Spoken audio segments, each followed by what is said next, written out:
Okay, are we on? Okay, great.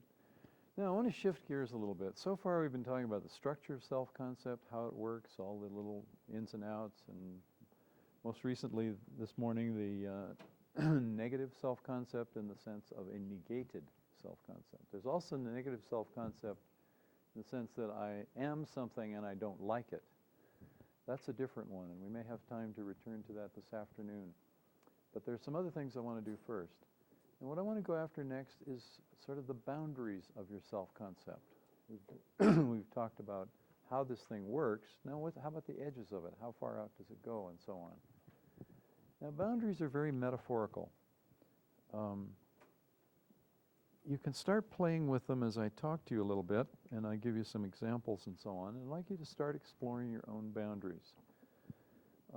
If I'm in a large city, and I'm a country guy, so in the country I feel very safe. I know there are cougars out there, but I know what to do if a cougar shows up. And in a city I feel very unsafe typically. Lots of traffic, machinery I don't understand, rough parts of town, people behave very differently than I do, and so on. And so in a city I tend to have a boundary that's way far out there. It's like I'm really aware of what's going on at a distance. If somebody looks a little weird, I kind of keep an eye on them, things like that.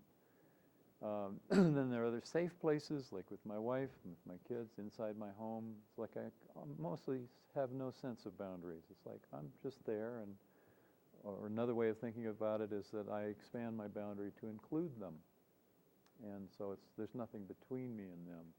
I know where my body ends and theirs begins. It's not a confusion. But there's no need for defensiveness or having some kind of protective boundary.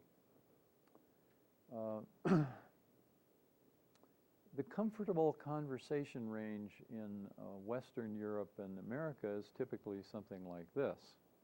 In many Arab countries and Middle Eastern countries, it's much closer. It's like this. And you can confirm this or correct me if you want.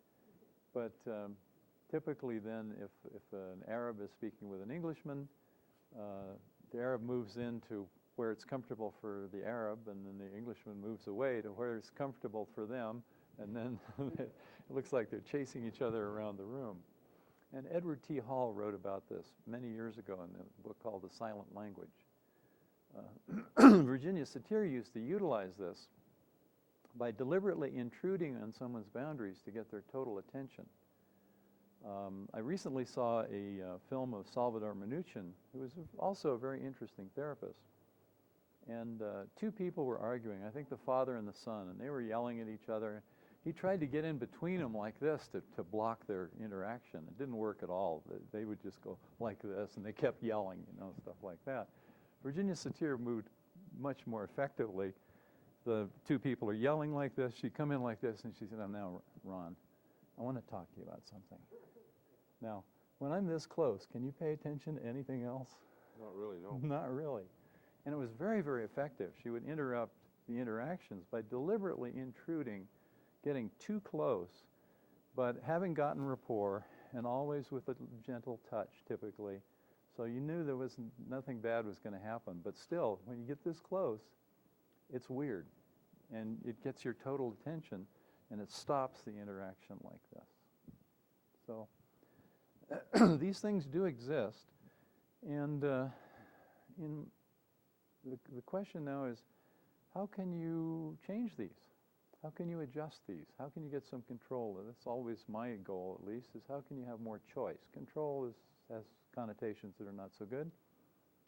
How can you have choice over your boundaries? Well, one way is to find out what they're made of and what they're like and the submodalities that compose them and all that stuff. And then deliberately make changes, just as you've learned to make changes in many other contexts. So basically what I'd like you to do is think about your boundaries and play the as-if game. If I had boundaries, what would they be like? How far away would it be? What color would it be? What substance would it be? How would it respond to events? Think about different contexts. Think about contexts where you feel very safe. What are your boundaries like there, or do you have any at all? Think about contexts that are difficult for you, an interaction with someone else that's problematic, there's anger or conflict or something difficult. Think about different contexts and how your boundaries are different in different contexts. And just kind of play with them a little bit. Figure out, what are they like? Now, it's just stuff in your mind, like everything else here. It's just stuff in your mind. They tend to be very metaphorical. Some people might have a boundary made of glass, and somebody else might have one made of foam rubber. Or another one's an energy field, like two magnets with the same end pointing, so they repulse each other. And I'd like you to do this in small groups of 3, so that you can then first do this kind of the standard thing I've been doing in here, of 3 of us get together.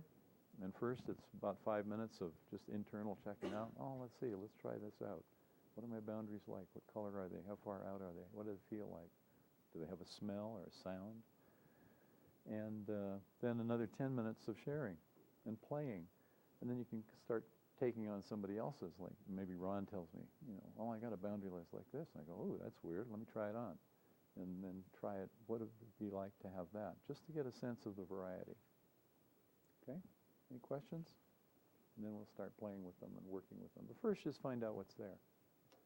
Remember, different contexts, safe, dangerous, maybe in between where it's really neither.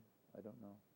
Just explore contextually with different people, with different situations, and find out what kind of boundaries you got.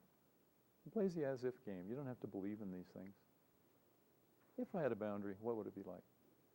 And do that for about 15 minutes.